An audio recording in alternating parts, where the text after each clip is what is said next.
Hein, voilà, donc ça, c'est tous les thèmes qu'on a vus au cours de ce parfum, le sens de la vie, qui est Jésus, pourquoi Jésus devait-il mourir, la foi, la prière, la Bible, qui est l'Esprit, quelle est son œuvre, comment être rempli de l'Esprit, comment tirer le meilleur parti du reste de ma vie. Si je peux me permettre, j'ai de petits échos comme la semaine dernière. Merci. Et puis, comment Dieu nous guide-t-il? Comment résister au mal? En parler aux autres, pourquoi, comment? Et l'Église, qu'en est-il? Ça, c'était la dernière fois qu'on s'est vu. Et donc, voilà, on arrive à notre fête de fin de parcours, mais une fin, c'est toujours le début d'autre chose. Et pour rester dans nos traditions aussi, j'ai découvert entre-temps, ça servira de générique pour le prochain parcours alpha, mais ça va servir quand même pour nous, pour notre conclusion, un nouveau morceau de Linda Lemay que je ne connaissais pas. Vous savez que... Ça va, c'est autre chose qui se passe. Le thème du parcours, c'est toujours les questions. Hein.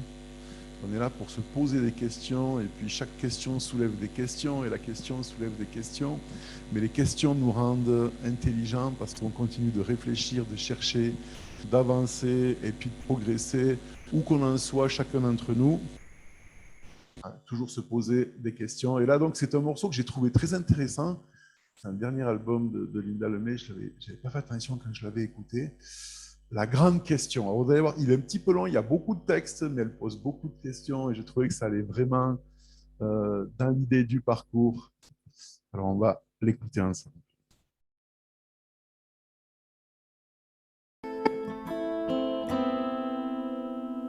La vie est une question dans une langue étrangère. On cherche la traduction, on trouve pas le dictionnaire. On se prend des religions pour s'aider à dormir. On manque de conviction, on se tue à réfléchir. Et on fredonne des psaumes et on s'écoute les geindre. Et on a mal aux paumes qu'on ne finit plus de se joindre. La vie est une question qui ressemble à pourquoi, mais en beaucoup plus long. Est-ce une question de foi? La vie est une question, la seule de l'examen, et on se sent tous cons de n'y comprendre rien. Peu importe le crayon, on écrit des bêtises, on n'aura pas tout bon, fallait pas qu'on se divise. La vie est un problème qui n'a comme solution que le problème lui-même et que l'acceptation. La vie est un défi qui ressemble à un rêve et la vie s'évanouit sitôt qu'on la relève.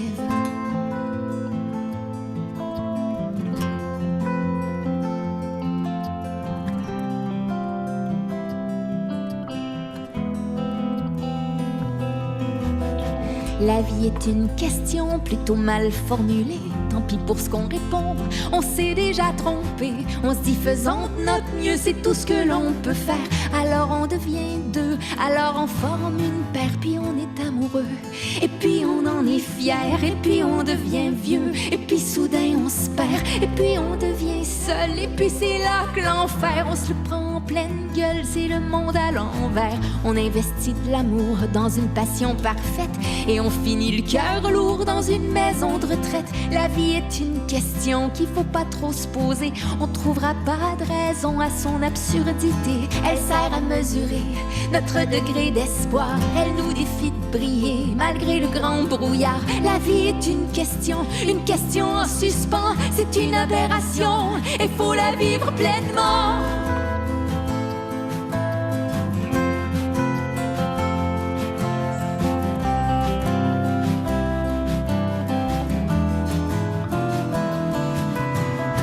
Faut qu'on m'éclaire le cœur, que mon cerveau se taise et que je me cueille des fleurs entre deux plans de malaise. Qu'est-ce qu'il faut que je comprenne à cette matière-là? Comment est-ce qu'on enseigne ce qu'on ne saisit pas?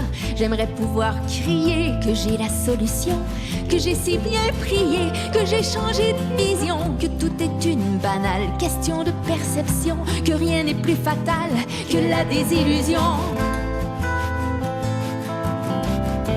Mais je ne sais pas qui crée les avenirs trop longs des vieillards égarés dans de communs salons. Ces corps que l'on stationne comme des voitures en panne, même plus foutues d'être bonnes pour des routes de campagne. Je sais pas non plus qui donne des avenirs absents ou toutes petites personnes qui partent les pieds devant. Peut-être que je les raisonne, mais je soupçonne le diable. Bien sûr que je me questionne devant l'intolérable.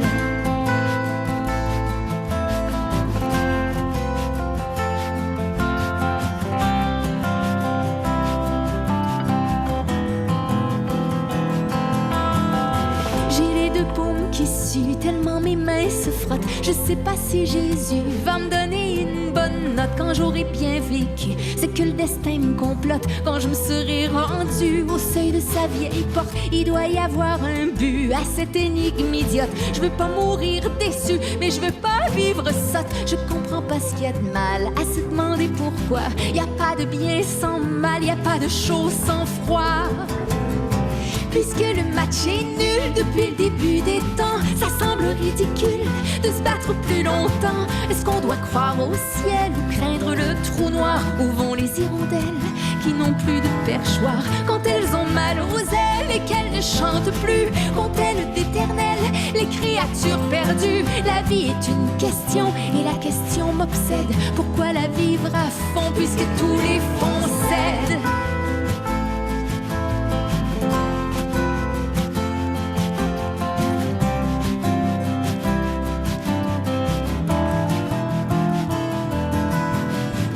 Faut trouver le bonheur, pourquoi subir le corps? N'est-ce pas à l'intérieur que l'on rayonne plus fort? Si l'âme est électrique et que c'est de l'énergie, le résidu cosmique qu'on lèguera aux amis, qu'est-ce qu'on s'en vient nourrir en devenant terrien? Que faudra-t-il retenir du pays des humains? Si c'est problématique, pourquoi dote-t-on les hommes d'une vulgaire toxique petite grappe de neurones?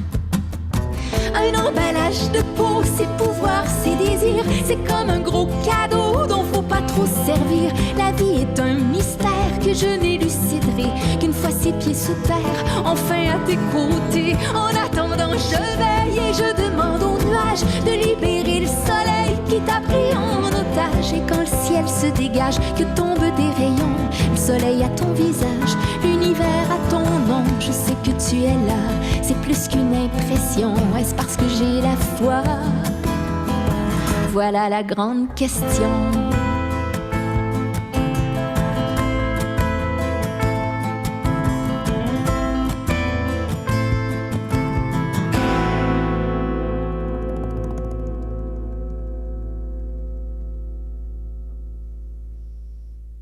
Au livre d'Ecclésiaste, c'est à peu près la même chose. Hein.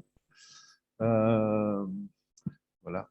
Et puis, je vais en parler un petit peu après, mais peut-être si vous êtes choqués qu'on puisse utiliser des gens qui ne sont pas forcément croyants pour partager notre foi, alors relisez la Bible et voyez que Paul le faisait tout le temps. On va voir plus tard comment il utilisait des poètes grecs qui parlaient de conflits entre les dieux, entre Saturne, Jupiter, etc., qui prenaient les phrases, il les sortait complètement de leur contexte d'ailleurs, et il s'en servait pour annoncer son message. Donc voilà, c'est une petite parenthèse. Mais un parcours et pas un cours, c'est avant tout un voyage. Donc on a fait ce voyage ensemble. Puis ceux qui n'ont pas fait le parcours, ils sont dans un autre voyage, mais on voyage ensemble ce matin aussi. Hein. Et un voyage, c'est un déplacement d'un point dans le temps et l'espace à un autre. Hein. Voilà, un petit voyage comme ça. Ça a été un voyage en amitié, on a appris à se connaître, à se rencontrer d'abord, à se connaître, à s'apprécier en parlant, en échangeant dans ces petits moments où on était en confiance, on savait qu'on pouvait dire ce qu'on voulait, on ne serait pas brûlé à la sortie ou lapidé. C'était, je pense aussi pour chacun d'entre nous, pour moi en tout cas, mais on ne va pas être le seul, un voyage avec soi-même, on est toujours en train de cheminer. C'était un voyage dans les pensées de Dieu aussi. On a essayé de les parcourir un petit peu, incomplètement, imparfaitement, bien sûr. On a l'éternité pour ça. C'était avant tout un voyage pour découvrir ou mieux connaître le Christ. Et on arrive aujourd'hui au texte que j'aimerais qu'on voit ensemble. Donc, le contexte, Paul, celui qu'on appelle l'apôtre Paul, Monsieur Paul, Polo, comme vous voulez, est en voyage. Il est à Athènes, il attend ses collaborateurs. Et comme il a perdu son attel pendant le voyage, il n'a plus les réseaux sociaux pour contacter Timothée et il doit attendre quelques mois qu'il le rejoigne. C'était une autre époque, hein, sans savoir vraiment par quel bateau il va arriver ou par comment il va arriver. Et puis, il se promène dans cette ville qui est une ville extrêmement religieuse, Athènes, avec des temples, des statues, des hôtels partout. Et il tombe à un moment sur un hôtel qui est inscrit à un dieu inconnu. Les Athéniens étaient tellement, nous on dirait aujourd'hui, superstitieux, ils devaient dire croyants, hein, qu'ils avaient des temples pour tous les dieux possibles et imaginables. Ils avaient peur d'avoir oublié un des dieux et que ce dieu-là leur fasse tomber le ciel sur la tête. Ça, c'était le dieu des Gaulois. Hein, mais... Alors, ils se sont dit, on va prendre une précaution maximum, les ceintures et les bretelles.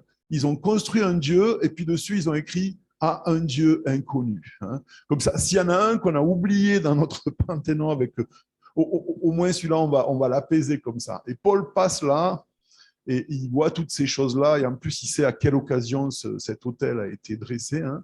C'est parce qu'il y a eu une peste ou une maladie qui est arrivée sur la ville longtemps avant. Et puis, ils ont essayé d'offrir des sacrifices à tous les dieux, puis ça ne marchait pas. Et puis, un de leurs prophètes leur a dit, mais vous avez offensé un dieu inconnu. Et puis, donc, ils ont fait cet autel à ce dieu inconnu. Et puis, d'après l'histoire, voilà, c'est pas une histoire qui est dans la Bible, mais on le sait par les historiens, la peste serait arrêtée. Donc, il y avait cet autel à ce dieu inconnu. Et Paul passe là, et en aparté, il nous dit dans ses écrits qu'il était irrité par toutes ces idoles, ces statues, ces temples, tout ça. Mais en même temps, il va s'en servir. Et lorsqu'il a l'occasion d'aller, les Grecs aimaient les discours et les discoureurs, hein, c'était un métier chez eux. Je suis pas né à la bonne époque, tant pis, mais j'ai trouvé presque équivalent, ça va. C'est ça, la politique. Hein. Et puis, il y avait un endroit où les gens pouvaient parler, il y avait des gens qui venaient pour les écouter. Vous imaginez ça? Ils s'asseyaient et ils écoutaient. C'était des philosophes et ils s'exprimaient. Alors, Paul arrive là, et puis il faut qu'il parle à cette foule qui est là et qui ne sont pas du tout des gens d'origine juive, qui ne connaissent pas l'Ancien Testament, ils ne savent pas qui est Abraham, David, la Genèse, la Torah. C'est des Grecs avec tout leur panthéon de Dieu. Hein. Et c'est dans ce contexte-là qu'il va leur parler et qu'il leur dit ceci. Celui que vous révérez sans le connaître, c'est celui que je vous annonce. C'est gonflé quand même. Hein. Il parle à des gens qui sont panthéistes et qui ont 300 000 dieux, plus encore, et puis il leur dit, en fait, c'est de celui-là que je vous parle. Hein. Le Dieu qui a fait le monde et tout ce qui s'y trouve est le Seigneur du ciel et de la terre, et il n'habite pas dans des temples faits par la main de l'homme. Il n'est pas servi par des mains humaines, comme s'il avait besoin de quoi que ce soit qui lui donne à tous la vie. Non, que ce soit. Lui qui donne à tous la vie, le souffle et toute chose. Il a fait en sorte que tous les peuples issus d'un seul homme habitent sur toute la surface de la terre, et il a déterminé la durée des temps et les limites de leur lieu d'habitation. Il a voulu qu'ils cherchent le Seigneur et qu'ils s'efforcent de le trouver en tâtonnant, bien qu'il ne soit pas loin de chacun de nous. En effet, c'est en lui que nous avons la vie, le mouvement et l'être, comme l'ont dit aussi quelques-uns de vos poètes, nous sommes aussi de sa race. D'autres traductions disent nous sommes aussi ses enfants, mais de la même race que lui. Hein. Et en fait, là, ces deux phrases-là, bien qu'il ne soit pas loin de chacun de nous, enfin, c'est plusieurs phrases. En lui, nous avons la vie, le mouvement et l'être, et nous sommes aussi de sa race. Il mélange allègrement deux poètes grecs, Épiménide et Aristus, et puis qui ont dit ces choses-là, et puis il les met ensemble pour faire son message à lui, hein, sans aucune difficulté. Et il leur dit, voilà, hein, il leur dit pas plus que ça, je vais m'arrêter ici. J'aimerais, moi, m'arrêter justement sur ces mots que Paul a repris, hein, bien qu'il ne soit pas loin de chacun de nous.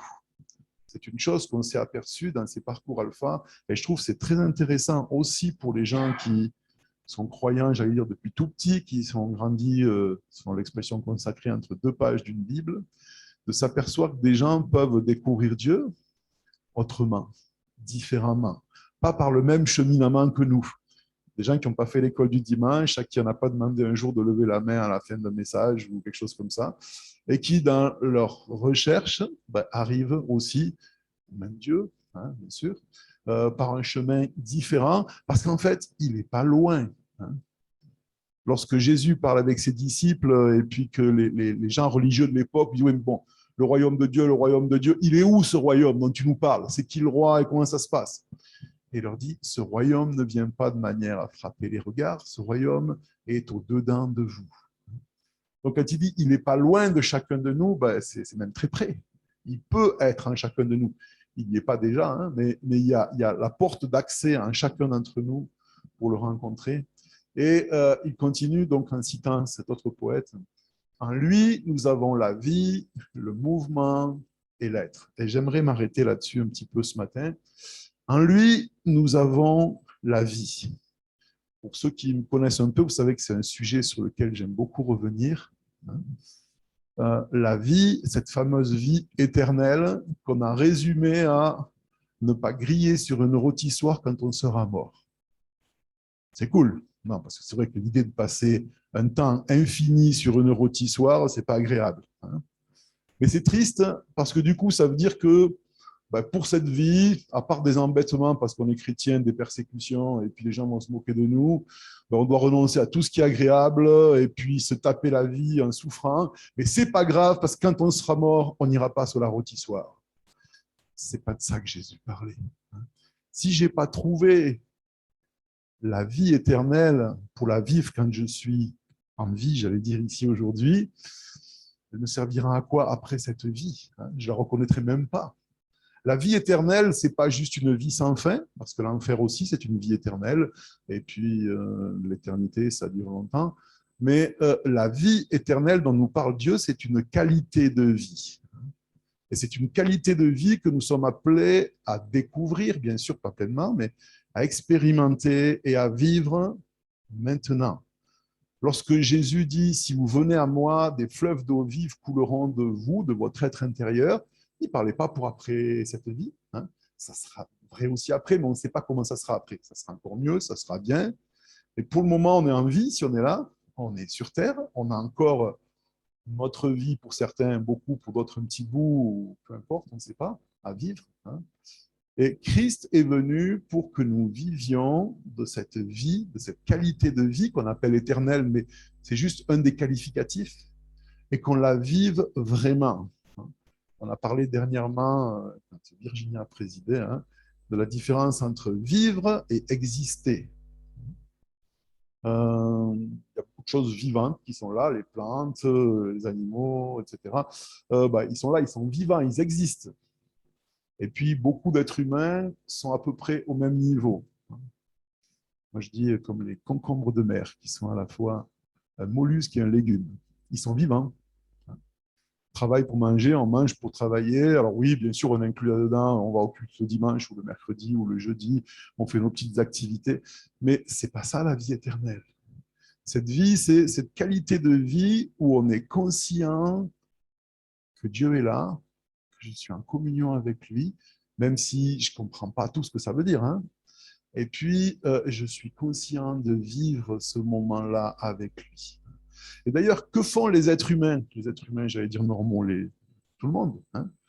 Si ce n'est essayer de ressentir qu'ils sont en vie ou essayer d'oublier qu'ils ne sont pas en vie. Je parle des vivants. Hein. C'est les seules deux activités des êtres humains. Ce que les gens appellent faire la fête ou s'amuser, c'est quoi? C'est oublier le fait que je ne me sens pas vivant par l'étourdissement, quel qu'il soit, hein, ou par le travail pour d'autres, oublier. Ou alors faire des choses tellement intenses que je me sens vivre. J'ai entendu plusieurs fois des reportages sur des gens qui pratiquent des sports extrêmes où chaque fois qu'ils pratiquent leur activité, ils sont en danger de mort réellement. Hein. Ah, tu ne connais pas ce genre de choses. Je n'ai jamais fait ce genre de choses. C'est interdit quand on est marié. Et puis, c'était des Français, voilà, parce que le reportage était français, et ces gens-là disaient, qui n'étaient sûrement pas des croyants non plus apparemment, mais ils disaient, en fait, on fait ça parce que c'est que dans ces moments où on risque notre vie qu'on se sent vivant. Ouais, bon, ok. Hein. Mais en fait, c'est juste pousser un peu plus loin, mais c'est la même chose. Hein. Soit on veut oublier qu'on ne sait pas pourquoi on existe, soit on veut tellement le sentir qu'on se met en danger. Mais Christ nous propose un autre chemin. Dans ce texte, un des plus connus de la Bible, en tout cas par les chrétiens qui la lisent, hein, Jean 3, 16 et 17, lorsque ce monsieur religieux vient voir le Christ et lui dit, en fait, comment il faut faire pour suivre ton chemin? Et là, il y a ce fameux verset qu'on sait tous par cœur, tellement par cœur qu'on ne le comprend plus. Dieu a tant aimé le monde qu'il a donné son Fils unique afin que tous ceux qui croient en lui ne périssent pas, mais qu'il ait la vie éternelle. Et puis, nous, on a traduit ça, en fait, les gens ne croient pas que Jésus existe et qu'il est le Fils de Dieu. Il faut qu'ils croient que Jésus existe et qu'il est le Fils de Dieu. Et ping, ils reçoivent le ticket, et le jour où ils meurent, ils vont pas sur la rôtissoire.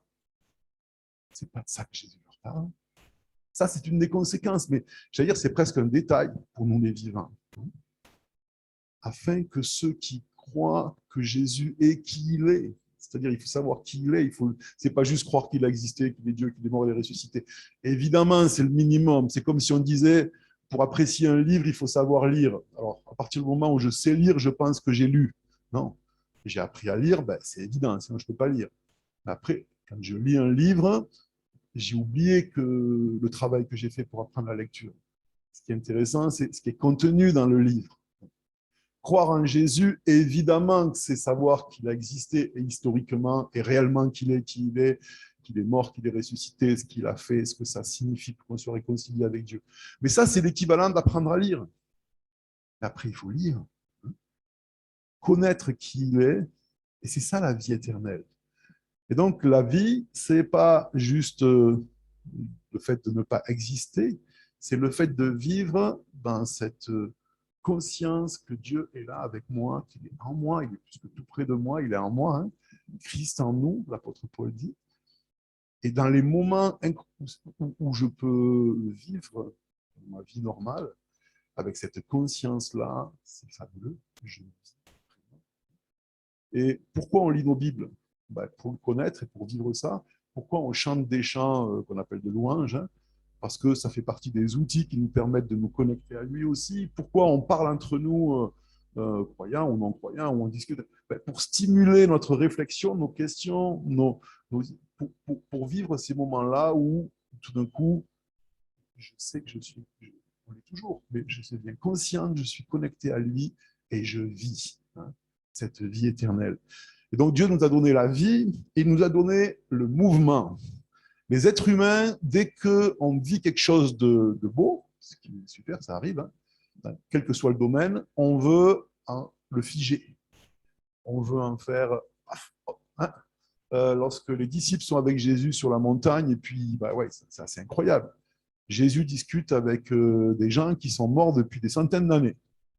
Puis, cette montagne, elle est magique, vite, ok, on va construire des tentes, puis après on fera des maisons en dur, puis on va essayer de bloquer ce moment-là, de le garder, et puis tout d'un coup, tout disparaît, et puis de redescendre avec Jésus. Et on est comme ça, les humains. On veut essayer d'arrêter le temps sur les choses qui nous font plaisir, qui nous touchent. Alors oui, on doit apprendre à apprécier le présent, parce que c'est tout ce qu'on a. Et c'est pour ça que c'est tellement fort de vivre, parce que vivre, c'est de seconde après seconde, j'apprécie la seconde présente au moment où je suis. Mais si je veux bloquer ça en pensant que je vais le perdre, c'est tellement beau, je dois le garder, alors je ne suis plus en mouvement et je me pétrifie. Et je deviens minéral, je ne vis plus. S'il n'y a pas le mouvement, la vie s'arrête. C'est pour ça que la vie, d'abord, et le mouvement, on est dans quelque chose où c'est vivant, hein. La vie produit le mouvement. Tous les parents le savent. Bien sûr, les enfants dorment, mais encore quand ils dorment, ils bougent, mais un enfant qui est vivant, il bouge. Si les parents voyaient un enfant qui ne bouge plus pendant plusieurs heures, à part s'ils lui ont donné 4 comprimés de Valium, ils vont se poser des questions. Est-ce qu'il est encore vivant? Tout ce qui est vivant bouge. Donc, le mouvement, je ne veux pas faire long, donc je ne vais pas le développer, mais je laisse ça comme une piste. Est-ce que je suis encore en mouvement dans ma vie? Ou est-ce que, ça y est, je sais, Dieu, c'est là, et puis les gens, c'est ça, et puis ça, c'est ça, et puis je sais, c'est bien, maintenant, j'ai fait des progrès, j'ai appris plein de choses, et puis je m'arrête de bouger. Ben oui, mais alors, je ne suis plus vivant, parce qu'il n'y a plus de mouvement. Donc, en lui, nous avons la vie, le mouvement et l'être. Et c'est intéressant, on parle souvent de ça, on essaie de le combattre. Hein, nous sommes dans des sociétés où nous sommes définis par ce que nous faisons. On rencontre les gens, qu'est-ce que tu fais comme travail, tu habites où, quel est le prix de ta voiture ou de ta montre en Suisse, ou, hein, ce que nous faisons, ce que nous possédons, entre guillemets, on ne possède rien, mais ce que nous pensons posséder matériellement, ça définit les gens. C'est pas ce que Dieu veut pour nous. Hein. Nous sommes appelés à être et après à faire. Ça n'est pas encore dans le processus, on n'a pas jusqu'au bout. Hein. Mais la vie, le mouvement, parce que quand on est vivant, il y a du mouvement, et ça va définir ce que nous sommes, ce que je vis, et le mouvement de vie dans lequel je suis détermine qui je suis. Et ça, c'est le plus important parce que je pense qu'on l'a tous expérimenté, il n'y a personne, des vieux, il n'y a pas de tout petits enfants ici en ce moment. Hein. Et la vie peut faire que tout d'un coup, sans prévenir, je ne peux plus faire ce que je faisais avant. Paf, je me retrouve au lit et je ne peux plus travailler. Ou je sais pas, il y a plein de circonstances qui font que je ne peux plus faire. Et quand je ne peux plus faire, on l'a vu très très fort dans les premiers moments de ce qu'on appelait le confinement, le premier surtout qui était assez strict. Hein. Ça a été énormément perturbant pour tout le monde, mais particulièrement pour les chrétiens qui ne pouvaient plus aller le dimanche matin dans un bâtiment spécial, qui ne pouvaient plus se retrouver pour répéter de la musique, qui ne pouvaient plus faire aucune des activités qu'on appelle activités chrétiennes. Et là, les gens se retrouvaient terrifiés devant, mais quand je ne peux plus rien faire, je suis qui ? Je suis encore chrétien. C'est quoi être un chrétien, en fait, si je ne vais plus au culte, si je ne vais plus à la répétition, si je ne suis plus engagé là, si je ne fais plus ça, si je ne fais plus ça. Si on était dans le bon processus que Dieu nous propose, je ne dis pas que c'est agréable de rien pouvoir faire. On n'a pas été créé pour ne rien faire. Hein. On peut toujours trouver d'autres choses à faire. Mais normalement, la vie amène le mouvement et le mouvement amène l'être. Et ce que je suis n'est pas atteint par ce qui se passe autour de moi. Ça peut me contrarier, ça peut me blesser, ça peut m'attrister. Attention, hein, ce que je veux dire. Mais ça ne change pas qui je suis réellement. Et en fait, souvent pour nous, on découvre les choses à l'envers. C'est que le jour où une catastrophe, une maladie, un problème ou quoi que ce soit nous empêche d'être dans le faire et dans l'action, tout d'un coup, je découvre que je ne sais plus qui je suis. Et puis qu'en fait, je suis intérieurement immobile. J'ai perdu le contact avec mon âme, avec moi-même, avec ma vie intérieure, avec Dieu, parce que je ne suis plus connecté à la vie. Et alors, on va redécouvrir le processus à l'envers. Du fait que je ne peux plus faire, je me pose des questions sur qui je suis et je vais me mettre en mouvement pour retrouver la vie. Ça fonctionne. Ça, c'est très grave, ça. En plus, je l'ai dit tout à l'heure. Non. Pardon.